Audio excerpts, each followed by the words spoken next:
दोस्तों, इस खबर की शुरुआत किसी धमाके से नहीं, किसी बयान से नहीं, बल्कि एक बेहद साधारण से दिखने वाले हाथ मिलाने से होती है। लेकिन इतिहास गवाह है कि दुनिया की कई सबसे बड़ी उठापटकें इसी तरह के साधारण पलों से जन्म लेती हैं। जब भारत और यूरोपीय यूनियन ने फ्री ट्रेड एग्रीमेंट पर मोहर लगाई तो दिल्ली और ब्रसेल्स में जश्न का माहौल था। कैमरे चमक रहे थे, नेता मुस्कुरा रहे थे और दुनिया इसे एक ऐतिहासिक आर्थिक साझेदारी बता रही थी। यूरोप और भारत के बीच जिस डील को लेकर जश्न का शोर उठ रहा है, उसकी गूंज जितनी बुलंद नई दिल्ली और ब्रसेल्स में है, उतनी ही बेचैन इस्तांबुल, अंकारा और इज़मिर की गलियों में भी सुनाई दे रही है। फर्क सिर्फ इतना है कि जहां भारत और यूरोप में यह शोर उम्मीदों, निवेश और भविष्य की संभावनाओं का है, वहीं तुर्की में यही शोर डर, घबराहट और टूटते आत्मविश्वास की आवाज बन चुका है। और यही वह बिंदु है जहां से इस पूरी कहानी का असली सस्पेंस शुरू होता है। क्योंकि सवाल यह नहीं है कि भारत और यूरोप ने क्या हासिल किया, सवाल यह है कि तुर्की ने ऐसा क्या खो दिया जिसे वह अब खुलेआम स्वीकार भी नहीं कर पा रहा। दरअसल भारत यूरोपीय यूनियन फ्री ट्रेड एग्रीमेंट सिर्फ दो आर्थिक ब्लॉक्स के बीच हुआ, एक समझौता नहीं है, बल्कि यह उस वैश्विक व्यापार व्यवस्था की नींव को हिला रहा है जिसमें तुर्की पिछले 2 दशकों से खुद को एक अनिवार्य कड़ी मानता आया है। यूरोप और एशिया के बीच पुल बनने का सपना, लॉजिस्टिक्स हब बनने की महत्वाकांक्षा और मैन्युफैक्चरिंग बेस के तौर पर अपनी पहचान, यह सब अचानक सवालों के घेरे में आ गया है। और तुर्की के मीडिया की बौखलाहट इसी टूटते भ्रम की चीख है। आज तुर्की के अखबार जिस भाषा में लिख रहे हैं वह सिर्फ आलोचना नहीं बल्कि चेतावनी है। टीवी डिबेट्स में अर्थशास्त्री और रणनीतिक विश्लेषक एक ही बात दोहरा रहे हैं कि अगर भारत और यूरोप सीधे एक दूसरे से जुड़ गए तो तुर्की की जरूरत ही क्या रह जाएगी। और यही सवाल तुर्की की सत्ता को अंदर तक डरा रहा है, क्योंकि यह डील उस सच्चाई को उजागर कर रही है जिसे अंकारा सालों से ढकने की कोशिश कर रहा था कि तुर्की की अर्थव्यवस्था जरूरत से ज्यादा कर्ज, महंगाई और राजनीतिक अस्थिरता के बोझ तले दब चुकी है। और अब जब भारत जैसा विशाल बाजार यूरोप के लिए सीधे खुल रहा है तो यूरोपीय कंपनियों के लिए तुर्की में फैक्ट्री लगाने या वहां से सप्लाई चेन चलाने का आकर्षण तेजी से कम होता जाएगा। यही वजह है कि तुर्की के डिजिटल पोर्टल इस डील को साइलेंट इकोनॉमिक स्ट्राइक कह रहे हैं, एक ऐसी चोट जो बिना किसी हथियार के लगती है लेकिन असर लंबे समय तक रहता है। अब जरा इस डील के आंकड़ों के पीछे छिपी रणनीति को समझिए। यूरोपीय यूनियन अपने उत्पादों पर भारत में मिलने वाली ऐतिहासिक टैरिफ छूट के जरिए सिर्फ एक्सपोर्ट नहीं बढ़ा रहा, बल्कि वह अपनी इंडस्ट्री को चीन पर निर्भरता से बाहर निकालने का रास्ता भी खोल रहा है। और इस नई सप्लाई चेन का केंद्र भारत बनने जा रहा है। वहीं भारत के लिए यह डील यूरोप के हाईटेक मार्केट, एडवांस्ड मैन्युफैक्चरिंग और ग्रीन टेक्नोलॉजी तक सीधी पहुंच का टिकट है। मतलब आने वाले दशकों में भारत सिर्फ सस्ता श्रम नहीं बल्कि वैल्यू एडेड मैन्युफैक्चरिंग का केंद्र बनेगा। और यही वो मोड़ है जहां तुर्की खुद को खेल से बाहर महसूस कर रहा है, क्योंकि तुर्की अब तक यूरोप के लिए एक मिड लेवल मैन्युफैक्चरिंग बेस और ट्रांजिट रूट की भूमिका निभाता आया है। लेकिन भारत ईयू डील उस भूमिका को धीरे धीरे अप्रासंगिक बना सकती है। यही कारण है कि तुर्की के कारोबारी संगठनों ने सरकार पर दबाव बनाना शुरू कर दिया है। पर्दे के पीछे यह डर साफ झलक रहा है कि विदेशी निवेश भारत की ओर शिफ्ट हो सकता है और तुर्की पहले से कमजोर लीरा के साथ इस झटके को झेलने की हालत में नहीं है। सस्पेंस यहां और गहराता है जब हम इस डील के भू राजनीतिक संकेतों को पढ़ते हैं, क्योंकि यह समझौता सिर्फ व्यापार का नहीं बल्कि भरोसे का भी है। यूरोप जिस तेजी से भारत के करीब आ रहा है वह यह दिखाता है कि पश्चिम अब भारत को सिर्फ उभरती अर्थव्यवस्था नहीं बल्कि एक भरोसेमंद रणनीतिक साझेदार मानने लगा है। और यही भरोसा तुर्की के लिए सबसे बड़ा खतरा है, क्योंकि तुर्की पिछले कुछ वर्षों में नाटो का सदस्य होते हुए भी रूस के साथ नजदीकियां, पश्चिम से टकराव और आंतरिक लोकतांत्रिक सवालों के कारण यूरोप की नजर में एक असहज साझेदार बन चुका है। ऐसे में जब यूरोप भारत के साथ लॉन्ग टर्म डील करता है तो यह तुर्की के लिए एक साइलेंट मैसेज भी है कि अब प्राथमिकताएं बदल रही हैं। और यह बदलाव अचानक नहीं बल्कि योजनाबद्ध है। तुर्की के टीवी चैनलों पर बार बार यही आशंका जताई जा रही है कि अगर यूरोप ने भारत को एशिया में अपना मुख्य आर्थिक पार्टनर बना लिया तो तुर्की का स्ट्रेटेजिक लीवरेज खत्म हो जाएगा। और यही वह डर है जो तुर्की की सियासत को भी बेचैन कर रहा है, क्योंकि अर्थव्यवस्था और राजनीति वहां एक दूसरे से गहराई से जुड़ी हैं। महंगाई, बेरोजगारी और गिरती मुद्रा पहले ही जनता को नाराज कर चुकी है और अब अगर निवेश भी फिसलने लगा तो सत्ता के लिए हालात और मुश्किल हो सकते हैं। इस पूरे घटनाक्रम में सबसे दिलचस्प पहलू यह है कि भारत ने बिना किसी शोर शराबे के, बिना किसी खुले टकराव के एक ऐसी चाल चली है जिसने कई देशों की रणनीति को एक साथ हिला दिया है। और यही वजह है कि तुर्की का गुस्सा भारत की प्रगति पर नहीं बल्कि अपनी घटती प्रासंगिकता पर है। यह डील एक आईने की तरह है जिसमें तुर्की को अपनी कमजोरियां साफ नजर आ रही हैं। ऊर्जा आयात पर निर्भरता, बढ़ता कर्ज, राजनीतिक अनिश्चितता और पश्चिम के साथ बिगड़ते रिश्ते, और शायद यही कारण है कि तुर्की का मीडिया इस डील को सिर्फ आर्थिक समझौता नहीं बल्कि जियो इकोनॉमिक वार्निंग कह रहा है। अब सस्पेंस यह है कि तुर्की इस चुनौती का जवाब कैसे देगा। क्या वह अपनी नीतियों में बड़ा बदलाव करेगा, यूरोप के साथ रिश्ते सुधारने की कोशिश करेगा, या फिर और ज्यादा आक्रामक राष्ट्रवादी रुख अपनाकर खुद को अलग थलग कर लेगा। वहीं दूसरी तरफ भारत और यूरोप का यह उत्सव धीरे धीरे एक नई वैश्विक आर्थिक कहानी लिख रहा है, जहां सप्लाई चेन, निवेश और भरोसे की धुरी बदल रही है। और इस कहानी में तुर्की खुद को हाशिए पर खड़ा महसूस कर रहा है। शायद यही वजह है कि आज अंकारा में सबसे ज्यादा पूछा जाने वाला सवाल यह नहीं है कि भारत और यूरोप ने क्या किया, बल्कि यह है कि क्या तुर्की अब भी इस खेल में बना रह पाएगा, या फिर इतिहास के इस मोड़ पर वह सिर्फ एक दर्शक बनकर रह जाएगा। और इसी सवाल के जवाब में छुपा है। लेकिन यहीं से कहानी में एंट्री होती है तुर्की की परेशानी की, क्योंकि इस डील की जड़ें सिर्फ आज में नहीं बल्कि 10,996 में किए गए एक पुराने समझौते में छुपी हैं। तुर्की ने उस वक्त यूरोपीय यूनियन के साथ एक कस्टम यूनियन एग्रीमेंट साइन किया था। उस समय यह तुर्की के लिए एक बड़ी उपलब्धि मानी गई थी, लेकिन आज वही समझौता उसके लिए फंदा बनता जा रहा है। इस समझौते के मुताबिक जब भी यूरोपीय यूनियन किसी तीसरे देश के साथ फ्री ट्रेड एग्रीमेंट करता है तो उस देश का सामान यूरोप के रास्ते बिना किसी कस्टम ड्यूटी के तुर्की में एंट्री कर सकता है। लेकिन असली ट्विस्ट यही है, इस पूरे खेल में तुर्की को बदले में वही छूट नहीं मिलती। यानी यूरोप किसी और देश को फायदा देता है लेकिन उसकी कीमत तुर्की चुकाता आता है। अब यही जाल भारत के मामले में पूरी तरह कस चुका है। इंडिया EU FTA के बाद भारतीय सामान यूरोप के किसी भी देश के रास्ते लगभग ड्यूटी फ्री तुर्की के बाजार में पहुंच सकता है, लेकिन तुर्की का सामान भारत में उसी तरह की छूट के साथ एंट्री नहीं कर पाएगा। यानी मुकाबला शुरू होने से पहले ही तुर्की हार की स्थिति में खड़ा है। दोस्तों, इस हालत में मैच पूरी तरह एकतरफा हो चुका है। भारत फायदे में है, यूरोप फायदे में है और तुर्की घाटा, गुस्सा और डर तीनों में डूबा हुआ है। यही वजह है कि आज अंकारा को यह डील किसी कांटे की तरह चुभ रही है। तुर्की को यह साफ दिख रहा है कि भारतीय कंपनियां यूरोप के रास्ते उसके बाजार में सेंध लगा सकती हैं, जबकि उसके हाथ बंधे हुए हैं। यही कारण है कि Bharat EU free trade deal को लेकर तुर्की में नाराजगी अब छुपी नहीं रह गई है।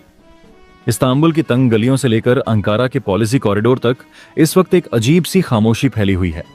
लेकिन यह खामोशी सुकून की नहीं बल्कि आने वाले तूफान से पहले की बेचैनी की है, क्योंकि तुर्की को अब यह साफ दिखने लगा है कि जिस समझौते को वह अब तक एक तकनीकी ट्रेड अरेंजमेंट मान रहा था, वही उसके आर्थिक भविष्य की दिशा बदलने वाला साबित हो सकता है। तुर्की के अखबारों की सुर्खियां, बिजनेस चैनलों की बहसें और इंडस्ट्रियल लॉबी की बंद कमरों में होने वाली मीटिंग्स सब एक ही बात की ओर इशारा कर रही हैं। भारत अब सिर्फ एक उभरती अर्थव्यवस्था नहीं रहा, बल्कि वह एक ऐसा प्रतिस्पर्धी बन चुका है जो चुपचाप बिना शोर किए पूरे गेम के नियम बदल रहा है। सस्पेंस यहीं से शुरू होता है, क्योंकि तुर्की को डर किसी एक सेक्टर से नहीं बल्कि उस चेन रिएक्शन से है जो भारतीय प्रोडक्ट्स की आसान एंट्री के बाद शुरू हो सकता है। सस्ती लेकिन हाई प्रोडक्टिव लेबर, बड़े पैमाने पर मैन्युफैक्चरिंग और आक्रामक एक्सपोर्ट स्ट्रैटेजी का ऐसा कॉम्बिनेशन जिसे तुर्की खुद कभी यूरोप के लिए इस्तेमाल करता था, अब उसी के खिलाफ खड़ा होता दिख रहा है।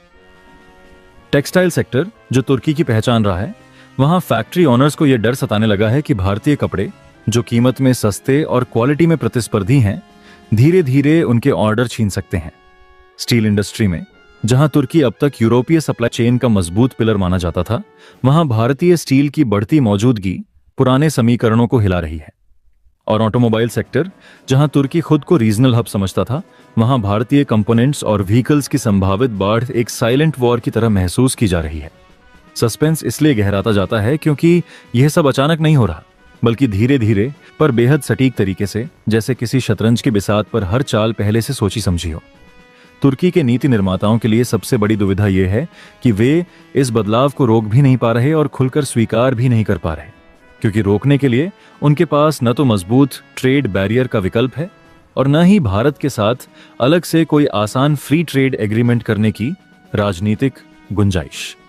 कहानी में ट्विस्ट तब आता है जब आर्थिक चिंता के साथ साथ राजनीतिक तनाव भी इसमें घुलने लगता है। ऑपरेशन सिंदूर के दौरान पाकिस्तान के प्रति तुर्की के झुकाव ने भारत के साथ पहले से नाजुक रिश्तों को और कमजोर कर दिया था, और अब जब भारत को यूरोप से जुड़ी सप्लाई चेन के जरिए एक ऐतिहासिक ट्रेड एडवांटेज मिलता दिख रहा है, तो तुर्की इसे महज बाजार का नुकसान नहीं बल्कि अपने क्षेत्रीय प्रभाव पर सीधा हमला मान रहा है। सस्पेंस इसलिए और बढ़ जाता है क्योंकि यह टकराव खुला नहीं है, न कोई आधिकारिक बयान है, न कोई सीधी धमकी, लेकिन हर फाइल, हर रिपोर्ट और हर पॉलिसी नोट के बीच यही सवाल तैर रहा है कि क्या आने वाले सालों में भारत धीरे धीरे वह जगह ले लेगा जो कभी तुर्की की मानी जाती थी।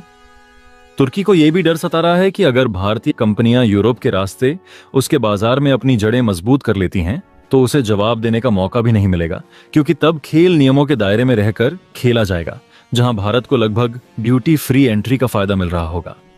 इस पूरे परिदृश्य में सस्पेंस का सबसे गहरा पहलू यह है कि तुर्की जानता है कि यह लड़ाई शोर से नहीं जीती जाती बल्कि धैर्य, क्षमता और समय के साथ जीती जाती है, और इन तीनों मोर्चों पर भारत फिलहाल मजबूत स्थिति में दिख रहा है। तुर्की के लिए यह एक ऐसी कहानी बन चुकी है जिसमें हर नया दिन एक नया सवाल लेकर आता है। क्या वह अपनी इंडस्ट्री को बचा पाएगा? क्या वह अपनी यूरोपीय सप्लाई चेन की भूमिका को कायम रख पाएगा, या फिर वह बस एक दर्शक बनकर उस बदलाव को देखेगा जिसमें वैश्विक पावर बैलेंस उसकी आंखों के सामने खिसकता चला जाएगा? और यहीं पर सस्पेंस अपने चरम पर पहुंचता है, क्योंकि यह साफ हो जाता है कि यह संघर्ष सिर्फ टैरिफ, ट्रेड और टेक्सटाइल का नहीं है, बल्कि यह उस दौर का संकेत है जहां आर्थिक ताकत ही असली कूटनीति बन चुकी है, और भारत उस कूटनीति को बेहद खामोशी लेकिन पूरी मजबूती के साथ अंजाम दे रहा है, जबकि तुर्की बेचैनी के साथ यह सोचने पर मजबूर है कि कहीं यह खामोशी उसके लिए सबसे बड़ा खतरा तो नहीं। इसी मजबूरी ने तुर्की के भीतर एक नई बहस को जन्म दे दिया है। अब वहां यूरोपीय यूनियन के साथ किए गए पुराने कस्टम यूनियन समझौते को अपडेट और मॉडर्नाइज करने की मांग तेज हो गई है। तुर्की की बिजनेस कम्युनिटी खुलकर कह रही है कि मौजूदा व्यवस्था साफ तौर पर असमानता पैदा करती है। यूरोपीय यूनियन नए नए ट्रेड समझौते करता है, नियम बदलता है, लेकिन तुर्की को ना तो सलाह दी जाती है और ना ही फैसलों में शामिल किया जाता है। इसके बावजूद तुर्की को यूरोप के नए नियमों को मानने के लिए मजबूर होना पड़ता है। नतीजा यह होता है कि तुर्की से आने वाले ट्रकों पर कोटा लग जाता है, व्यापारियों को वीजा की परेशानियां झेलनी पड़ती हैं, लॉजिस्टिक लागत बढ़ जाती है और अंत में तुर्की के प्रोडक्ट्स अपनी प्रतिस्पर्धा खो बैठते हैं। यही वजह है कि अब तुर्की को साफ दिखने लगा है कि भारत ईयू डील सिर्फ एक व्यापारिक समझौता नहीं बल्कि उसकी कमजोर होती स्थिति का आईना है। दोस्तों, जिस कहानी को हम यहां तक सुन चुके हैं वह सिर्फ भारत और तुर्की की टक्कर भर नहीं है। यह कहानी अब 7 समंदर पार अमेरिका तक पहुंच चुकी है। जिस वक्त तुर्की का मीडिया बौखलाया हुआ है, उसी वक्त वॉशिंगटन में भी इस डील को लेकर बेचैनी साफ दिखाई दे रही है। अमेरिका को अब यह एहसास होने लगा है कि भारत और यूरोपीय यूनियन की यह नजदीकी सिर्फ एक ट्रेड डील नहीं बल्कि भविष्य की वैश्विक सप्लाई चेन को नए सिरे से लिखने वाली चाल है। यही वजह है कि अमेरिका के पावर कॉरिडोर में भी इस समझौते को लेकर सवाल उठने लगे हैं। अमेरिका को जिस यूरोपीय बाजार पर दशकों से यह भरोसा रहा कि वह उसकी कंपनियों के लिए लगभग घरेलू विस्तार जैसा सुरक्षित इलाका है, वही भरोसा अब धीरे धीरे दरकता दिखाई दे रहा है। और इसकी सबसे बड़ी वजह भारत का उभरता हुआ औद्योगिक और रणनीतिक कद है। यूरोप आज केवल एक सिबिकॉम उपभोक्ता बाजार नहीं रह गया है, बल्कि वह वैश्विक सप्लाई चेन की दिशा तय करने वाला शक्ति केंद्र बन चुका है। और अमेरिका यह अच्छी तरह समझता है कि अगर भारत इस यूरोपीय इकोसिस्टम में गहराई से जड़ें जमा लेता है तो उसका असर केवल कुछ सेक्टरों तक सीमित नहीं रहेगा, बल्कि अमेरिकी आर्थिक वर्चस्व की बुनियाद को चुनौती देगा। स्टील, ऑटो कंपोनेंट्स, केमिकल्स और हाईटेक मैन्युफैक्चरिंग जैसे क्षेत्र ऐसे हैं जहां भारत पहले ही लागत, स्केल और मैन पावर के मामले में मजबूत स्थिति में है। और अब अगर यूरोप की तकनीक, पूंजी और बाजार तक पहुंच से मिल जाती है तो अमेरिका के लिए यह एक खतरनाक कॉम्बिनेशन बन सकता है। अमेरिकी नीति निर्माता इस पूरे घटनाक्रम को केवल व्यापार के चश्मे से नहीं देख रहे, बल्कि इसे भू राजनीतिक शक्ति संतुलन के रूप में पढ़ रहे हैं। क्योंकि यूरोप में भारतीय कंपनियों की बढ़ती मौजूदगी का मतलब है कि यूरोपीय सरकारें और उद्योग अमेरिकी कंपनियों पर अपनी निर्भरता धीरे धीरे कम कर सकते हैं। यही वजह है कि वॉशिंगटन बात को लेकर बेचैनी बढ़ रही है कि भारत यूरोप साझेदारी अगर कागजों से निकलकर जमीन पर पूरी तरह लागू हो गई तो अमेरिकी कंपनियों को न केवल कीमत के मोर्चे पर बल्कि टेक्नोलॉजी, सप्लाई चेन और लॉन्ग टर्म कॉन्ट्रैक्ट्स में भी कड़ी प्रतिस्पर्धा का सामना करना पड़ेगा। इसी संदर्भ में कार्बन टैक्स और यूरोप की सख्त पर्यावरण नीति एक निर्णायक मोड़ बनकर सामने आती है। यूरोप ने साफ संकेत दे दिया है कि वह भारत को बाजार में एंट्री तो देगा, लेकिन यह एंट्री बिना शर्त नहीं होगी। यूरोपीय संघ का कार्बन बॉर्डर एडजस्टमेंट मैकेनिज्म यानी CBAM केवल एक पर्यावरणीय नियम नहीं है, बल्कि यह एक रणनीतिक टूल है जिसके जरिए यूरोप यह तय करना चाहता है कि भविष्य की इंडस्ट्री कैसी होगी और किसके हाथ में होगी। पहली नजर में यह शर्त भारत के लिए मुश्किल और महंगी लगती है, क्योंकि भारतीय उद्योग अभी भी बड़े पैमाने पर कोयले और फॉसिल फ्यूल पर निर्भर हैं, खासकर स्टील और केमिकल्स जैसे ऊर्जा गहन सेक्टर में। लेकिन इसी सख्ती के भीतर भारत के लिए एक छिपा हुआ अवसर भी मौजूद है, जिसे अमेरिका शायद सबसे ज्यादा गंभीरता से देख रहा है। यूरोप ने यह भी साफ किया है कि वह केवल नियम नहीं थोपेगा, बल्कि green technology, clean energy, hydrogen, carbon capture और एनर्जी एफिशिएंसी से जुड़ी तकनीकी और वित्तीय मदद देने को भी तैयार है। इसका सीधा मतलब यह है कि भारत को वह तकनीक और नॉलेज ट्रांसफर मिल सकता है जिसे अमेरिका और यूरोप अब तक अपने औद्योगिक वर्चस्व का सबसे बड़ा हथियार मानते रहे हैं। अगर भारत इस मौके को सही तरीके से भुना लेता है तो वह केवल यूरोप के लिए कम कार्बन उत्पाद बनाने वाला सप्लायर नहीं रहेगा, बल्कि वैश्विक ग्रीन इंडस्ट्रियल ट्रांजिशन का एक प्रमुख केंद्र बन सकता है। आज दुनिया जिस दिशा में बढ़ रही है, वहां भविष्य green steel, green cement, green chemicals और लो कार्बन मैन्युफैक्चरिंग का है। और जो देश इस ट्रांजिशन में सबसे पहले और सबसे सस्ते समाधान लेकर आएगा, वही आने वाले दशकों में वैश्विक बाजार पर राज करेगा। भारत के पास यहां एक अनोखा लाभ है: कम लागत वाली मैन्युफैक्चरिंग, विशाल घरेलू बाजार, तेजी से बढ़ती रिन्यूएबल एनर्जी कैपेसिटी और अब संभावित रूप से यूरोप की उन्नत तकनीक और निवेश। यही वह बिंदु है जहां अमेरिका की चिंता केवल व्यापारिक नहीं रह जाती, बल्कि रणनीतिक बन जाती है। क्योंकि अगर भारत यूरोप के साथ मिलकर ग्रीन इंडस्ट्री का नया मॉडल खड़ा कर देता है, तो अमेरिकी कंपनियों को न केवल यूरोप में बल्कि एशिया, अफ्रीका और लैटिन अमेरिका जैसे उभरते बाजारों में भी कड़ी चुनौती मिलने लगेगी। इस पूरे खेल में तुर्की की बेचैनी भी समझ में आती है। तुर्की अब तक यूरोप के लिए एक महत्वपूर्ण मैन्युफैक्चरिंग हब रहा है, खासकर स्टील, ऑटो पार्ट्स और कंस्ट्रक्शन मटेरियल में, और उसकी भौगोलिक नजदीकी उसे एक प्राकृतिक लाभ देती रही है। लेकिन अगर भारत कम कार्बन स्टैंडर्ड्स को पूरा करते हुए यूरोप में प्रतिस्पर्धी कीमतों पर माल सप्लाई करने लगता है, तो तुर्की का यह लाभ कमजोर पड़ सकता है। तुर्की की इंडस्ट्री भी ऊर्जा गहन है और वहां ग्रीन ट्रांजिशन की रफ्तार उतनी तेज नहीं है जितनी यूरोप चाहता है। ऐसे में भारत का यूरोप के साथ ग्रीन टेक्नोलॉजी वाला गठजोड़ तुर्की के लिए सीधा खतरा बनता है, क्योंकि इससे यूरोपीय कंपनियां तुर्की के बजाय भारत को लॉन्ग टर्म पार्टनर के रूप में देख सकती हैं। कुल मिलाकर यह पूरा घटनाक्रम केवल भारत को बाजार मिलने या कार्बन टैक्स से जूझने की कहानी नहीं है, बल्कि यह वैश्विक औद्योगिक शक्ति संतुलन के पुनर्गठन की कहानी है, जहां अमेरिका अपनी पारंपरिक बढ़त को बचाने की कोशिश में है, यूरोप अपने पर्यावरणीय और रणनीतिक एजेंडे को आगे बढ़ा रहा है, भारत इस बदलाव को अवसर में बदलने की दहलीज पर खड़ा है, और तुर्की जैसे मिडिल पावर देश इस नए समीकरण में अपनी जगह खोने के डर से परेशान है। अगर भारत इस चुनौती को सही नीति, निवेश और तकनीकी रणनीति के साथ संभाल लेता है, तो आने वाले वर्षों में मेड इन इंडिया केवल सस्ता विकल्प नहीं, बल्कि ग्रीन और फ्यूचर रेडी ब्रांड बन सकता है। और यही वह संभावना है जो इस समय सबसे ज्यादा लोगों को, खासकर वॉशिंगटन और अंकारा में, बेचैन कर रही है। जिस तरह से भारत ने हाल के वर्षों में वैश्विक सप्लाई चेन, मैन्युफैक्चरिंग और ट्रेड डिप्लोमेसी के मोर्चे पर बिना शोर शराबे के अपनी स्थिति मजबूत की है, वह अब तुर्की जैसे देशों के लिए एक संरचनात्मक चुनौती बनता जा रहा है। और यही इस पूरी कहानी का केंद्रीय बिंदु है। अगर भारत इस रेस में निर्णायक बढ़त बना लेता है, तो तुर्की का वह पुराना औद्योगिक मॉडल जो दशकों से यूरोप के इर्द गिर्द घूमता रहा है, अप्रासंगिक हो सकता है। यह कोई भावनात्मक या सैद्धांतिक बहस नहीं है, बल्कि ठोस आंकड़ों और बदलती वैश्विक वास्तविकताओं पर आधारित निष्कर्ष है। माना जा रहा है कि इस नए समझौते और उससे जुड़े व्यापक आर्थिक इकोसिस्टम के कारण भारत को सीधे तौर पर लगभग 50 अरब डॉलर तक का अतिरिक्त निर्यात लाभ मिल सकता है। इसका मतलब सिर्फ आंकड़ों में बढ़ोतरी नहीं है, बल्कि जमीनी स्तर पर नई फैक्ट्रियों की स्थापना, विदेशी और घरेलू निवेश का प्रवाह, तकनीक का हस्तांतरण और लाखों नई नौकरियों का सृजन है। भारत का फायदा यह है कि वह इस वक्त एक ऐसे मोड़ पर खड़ा है जहां उसकी विशाल घरेलू मार्केट, सस्ता लेकिन अपेक्षाकृत स्किल्ड लेबर, राजनीतिक स्थिरता और मल्टी अलाइनमेंट वाली विदेश नीति उसे यूरोप और पश्चिमी कंपनियों के लिए एक लो रिस्क हाई रिटर्न विकल्प बनाती है। इसके ठीक उलट तुर्की की स्थिति है, जिसकी अर्थव्यवस्था का बड़ा हिस्सा अब भी यूरोप पर अत्यधिक निर्भर है।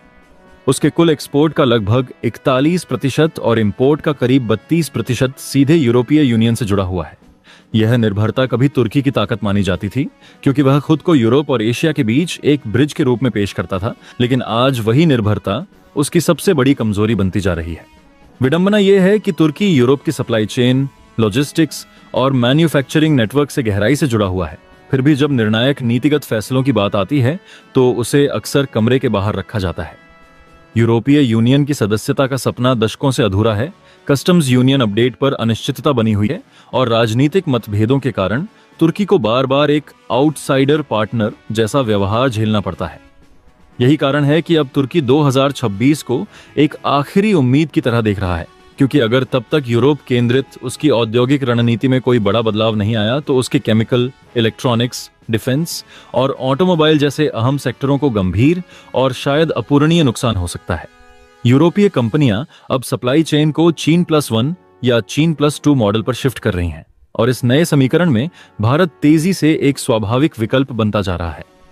तुर्की को डर है कि जिस जगह को उसने वर्षों की मेहनत से यूरोपीय सप्लाई चेन में बनाया था, वहां भारत धीरे धीरे उसकी जगह ले लेगा। यह डर केवल सरकारी स्तर पर सीमित नहीं है, बल्कि तुर्की के समाज और व्यापारिक समुदाय में भी गहराई से महसूस किया जा रहा है। सोशल मीडिया पर तुर्की की जनता इस डील और उससे जुड़े घटनाक्रम को भारत की एक बड़ी कूटनीतिक जीत के रूप में देख रही है। कई यूजर्स खुलकर लिख रहे हैं कि भारत ने बिना किसी टकराव, बिना किसी आक्रामक बयानबाजी और बिना शोर मचाए बेहद शांति और रणनीतिक धैर्य के साथ अपनी चाल चली और बाजी मार ली। कुछ लोगों ने तो यहां तक कहा कि यह डील तुर्की की यूरोप पर अत्यधिक निर्भरता और उसकी रणनीतिक लाचारी को पूरी दुनिया के सामने उजागर कर देती है। लेकिन इस पूरी कहानी का सबसे दर्दनाक और अनदेखा पहलू तुर्की के छोटे और मझोले उद्योग हैं, जो किसी भी देश की अर्थव्यवस्था की रीढ़ होते हैं। इस्तांबुल, बुर्सा और डेनिजली जैसे शहरों में टेक्सटाइल और लेदर के कारोबार से जुड़े हजारों छोटे व्यापारी इस वक्त डर और अनिश्चितता के साए में जी रहे हैं। इनके पास बड़ी मल्टीनेशनल कंपनियों जैसी पूंजी नहीं है, न ही लंबे समय तक नुकसान झेलने की क्षमता। इनके लिए एक दो बड़े यूरोपीय ऑर्डर का रद्द होना ही पूरे साल की कमाई को डुबो सकता है। इन व्यापारियों का कहना है कि यूरोपीय खरीदारों के फोन आने शुरू हो गए हैं, लेकिन बातचीत का लहजा बदल गया है। पहले जहां क्वालिटी और डिलीवरी टाइम पर चर्चा होती थी, अब कीमतों की तुलना भारत और अन्य एशियाई देशों से की जा रही है। कई मामलों में खरीदार साफ कह रहे हैं कि भारत में वही प्रोडक्ट सस्ता भी मिल रहा है और लॉन्ग टर्म स्टेबिलिटी का भरोसा भी ज्यादा है। यह स्थिति तुर्की के लिए सिर्फ एक आर्थिक चुनौती नहीं, बल्कि एक रणनीतिक चेतावनी है कि अगर उसने समय रहते अपने औद्योगिक मॉडल, एक्सपोर्ट डेस्टिनेशन और वैश्विक साझेदारियों में विविधता नहीं लाई, तो वह धीरे धीरे हाशिए पर जा सकता है। दूसरी ओर भारत के लिए यह अवसर जितना बड़ा है, उतनी ही बड़ी जिम्मेदारी भी है, क्योंकि अगर वह इंफ्रास्ट्रक्चर, लॉजिस्टिक्स, स्किल डेवलपमेंट और पॉलिसी स्टेबिलिटी पर लगातार काम करता रहा, तो वह न केवल तुर्की की जगह ले सकता है, बल्कि खुद को यूरोप के लिए एक अपरिहार्य मैन्युफैक्चरिंग पार्टनर के रूप में स्थापित कर सकता है। इस पूरे घटनाक्रम से साफ होता है कि 21वीं सदी की आर्थिक लड़ाइयां अब बंदूक और बम से नहीं, बल्कि सप्लाई चेन, ट्रेड एग्रीमेंट और शांत लेकिन सटीक कूटनीतिक चालों से लड़ी जा रही हैं। और फिलहाल इस खेल में भारत बढ़त बनाता हुआ दिखाई दे रहा है, जबकि तुर्की एक ऐसे चौराहे पर खड़ा है जहां हर गलत कदम उसे और पीछे धकेल सकता है। क्योंकि अगर भारत इस रेस में आगे निकल गया तो तुर्की का पुराना औद्योगिक मॉडल पूरी तरह पिछड़ सकता है। दोस्तों, इस डील से भारत को होने वाले फायदे सिर्फ अनुमान नहीं है, बल्कि आंकड़े भी इसकी गवाही देते हैं। माना जा रहा है कि इस समझौते से भारत को सीधे तौर पर करीब 50 अरब डॉलर का अतिरिक्त एक्सपोर्ट फायदा हो सकता है। नई फैक्ट्रियां लगेंगी, नए निवेश आएंगे और लाखों नौकरियों के अवसर पैदा होंगे। वहीं दूसरी तरफ तुर्की की हालत यह है कि उसकी अर्थव्यवस्था का बड़ा हिस्सा यूरोप पर निर्भर है। उसके कुल एक्सपोर्ट का करीब 41% और इंपोर्ट का लगभग 32% यूरोपीय यूनियन से जुड़ा हुआ है। विडंबना यह है कि तुर्की यूरोप के साथ गहराई से जुड़ा हुआ है, लेकिन फैसले लेते वक्त उसे हमेशा कमरे से बाहर रखा जाता है। उसे बार बार सौतेले व्यवहार का सामना करना पड़ता है। यही कारण है कि अब तुर्की 2026 को एक आखिरी उम्मीद की तरह देख रहा है। ताकत उनके केमिकल, इलेक्ट्रॉनिक्स, डिफेंस और ऑटोमोबाइल सेक्टर को गंभीर नुकसान पहुंचा सकती है। उन्हें डर है कि यूरोपीय सप्लाई चेन में भारत धीरे धीरे तुर्की की जगह ले लेगा। सोशल मीडिया पर भी तुर्की की जनता इस डील को भारत की कूटनीतिक जीत के तौर पर देख रही है। कई यूजर्स लिख रहे हैं कि भारत ने बिना किसी शोर शराबे के, बिना किसी टकराव के बेहद शांति से अपनी चाल चली और बाजी मार ली। कुछ लोगों ने तो यहां तक कह दिया कि यह डील तुर्की की यूरोप पर निर्भरता और उसकी लाचारी को दुनिया के सामने उजागर कर देती है। लेकिन दो शर्तों इस पूरी कहानी का सबसे दर्दनाक पहलू है। तुर्की के छोटे और मझौले उद्योग आज जिस असमंजस, डर और अनिश्चितता के दौर से गुजर रहे हैं, वह सिर्फ एक व्यापारिक संकट नहीं, बल्कि बदलते वैश्विक शक्ति संतुलन की एक जीवित तस्वीर है। इस्तांबुल, बुर्सा और डेनिजली जैसे शहर, जो दशकों से टेक्सटाइल, रेडीमेड गारमेंट्स और लेदर इंडस्ट्री के मजबूत गढ़ माने जाते रहे हैं, आज वहां हजारों छोटे कारोबारी खुद को एक ऐसे चौराहे पर खड़ा महसूस कर रहे हैं जहां से आगे का रास्ता धुंधला है। ये वे कारोबारी हैं जिनके पास मल्टीनेशनल कंपनियों जैसी मोटी पूंजी नहीं है, न ही बैंकिंग सिस्टम से अनंत क्रेडिट लाइन और न ही साल 2 साल तक घाटा सहने की क्षमता। इनकी पूरी जिंदगी ऑर्डर, कॉन्ट्रैक्ट और यूरोपीय खरीदारों के भरोसे टिकी रही है। लेकिन अब वही भरोसा दरकता दिख रहा है। यूरोप से आने वाले फोन कॉल्स, जो पहले नए ऑर्डर और बेहतर कीमतों की उम्मीद लेकर आते थे, अब सवालों से भरे होते हैं। क्या यही माल भारत से सस्ता मिल सकता है? क्या वही क्वालिटी, वही डिलीवरी टाइम और उससे भी कम कीमत भारत ऑफर कर सकता है? और जब जवाब हामुश में मिलने लगता है, तो तुर्की के छोटे उद्योगों के लिए यह सिर्फ एक बिजनेस लॉस नहीं, बल्कि अस्तित्व का संकट बन जाता है। कई मामलों में ऐसा हो भी चुका है कि सालों पुराने कॉन्ट्रैक्ट, जिन पर पूरी फैक्ट्री की प्लानिंग, मजदूरों की नौकरी और स्थानीय अर्थव्यवस्था निर्भर थी, एक झटके में भारत के पाले में चले गए, क्योंकि भारत यूरोपीय यूनियन डील के चलते भारतीय सामान 10 से 15% तक सस्ता पड़ने लगा है। बड़े कॉरपोरेट्स के लिए यह अंतर शायद मैनेज करने लायक हो, लेकिन छोटे तुर्की व्यापारियों के लिए यह अंतर जानलेवा है। इतना कि कई यूनिट्स बंद होने की कगार पर पहुंच गई हैं, मजदूरों को छुट्टी पर भेजा जा रहा है और पूरे औद्योगिक क्लस्टर में मायूसी पसरी हुई है। यही वजह है कि आज तुर्की के ये छोटे कारोबारी अपनी सरकार की ओर उम्मीद भरी निगाहों से देख रहे हैं, लेकिन वहां भी उन्हें निराशा ही हाथ लग रही है। तुर्की सरकार चाहकर भी तुरंत कोई बड़ा कदम नहीं उठा पा रही, क्योंकि उसका हाथ दशकों पुराने कस्टम यूनियन समझौते से बंधा हुआ है। यह वही कस्टम यूनियन है जिसे कभी तुर्की ने यूरोप के साथ आर्थिक एकीकरण की दिशा में एक बड़ी उपलब्धि माना था, लेकिन आज वही समझौता एक बेड़ी की तरह महसूस हो रहा है। इस समझौते के तहत तुर्की यूरोपीय यूनियन के साथ टैरिफ पॉलिसी में स्वतंत्र फैसले नहीं ले सकता, न ही वह भारत जैसी किसी तीसरी बड़ी अर्थव्यवस्था के खिलाफ जवाबी शुल्क या सुरक्षा उपाय आसानी से लागू कर सकता है। नतीजा यह है कि तुर्की एक ऐसे जाल में फंसा हुआ है जहां उसे नुकसान दिख रहा है, खतरा साफ नजर आ रहा है, लेकिन बचाव के लिए हथियार उसके हाथ में नहीं है। यही वह बिंदु है जहां भारत ईयू डील तुर्की को रणनीतिक रूप से कोने में खड़ा करती दिखाई देती है। एक तरफ भारत है जो अपनी विशाल मैन्युफैक्चरिंग क्षमता, सस्ते श्रम, बड़े घरेलू बाजार और आक्रामक व्यापार कूटनीति के दम पर नए रास्ते खोल रहा है। वहीं दूसरी तरफ तुर्की है जो पुराने समझौतों, भू राजनीतिक उलझनों और सीमित विकल्पों की जंजीरों में जकड़ा हुआ है। भारत ने पिछले कुछ वर्षों में जिस तरह से खुद को ऑल्टरनेटिव मैन्युफैक्चरिंग हब के रूप में पेश किया है, उसका असर अब जमीन पर दिखने लगा है। यूरोपीय कंपनियां जो कभी तुर्की को चीन के विकल्प के तौर पर देखती थीं, अब भारत की ओर झुक रही हैं, और इसका सीधा खामियाजा तुर्की के छोटे उद्योगों को भुगतना पड़ रहा है। तुर्की का मीडिया इस पूरे घटनाक्रम को लेकर पूरी तरह बेचैन है। हर दिन अखबारों, टीवी डिबेट्स और ऑनलाइन पोर्टल्स पर नए नए आर्टिकल सामने आ रहे हैं, जिनमें कभी चेतावनी दी जा रही है कि अगर कस्टम यूनियन में बदलाव नहीं हुआ तो तुर्की की इंडस्ट्री तबाह हो जाएगी, तो कभी यह आशंका जताई जा रही है कि भारत धीरे धीरे यूरोपीय बाजार में तुर्की की जगह ले लेगा। कुछ विश्लेषक इसे तुर्की की दशकों पुरानी यूरोप केंद्रित रणनीति की विफलता बता रहे हैं, तो कुछ इसे बदलते वैश्विक शक्ति संतुलन का अपरिहार्य परिणाम मान रहे हैं। लेकिन लगभग सभी इस बात पर सहमत हैं कि भारत ईयू की यह डील कोई अस्थायी घटना नहीं है। यह सिर्फ आज के ऑर्डर या इस साल के एक्सपोर्ट नंबर तक सीमित नहीं रहने वाली। दोस्तों, आपकी क्या राय है कमेंट बॉक्स में जरूर से बताएं और साथ ही चैनल को सब्सक्राइब करना ना भूलें। आपके एक सब्सक्राइब से हमारी काफी बड़ी मदद होती है। जय हिंद।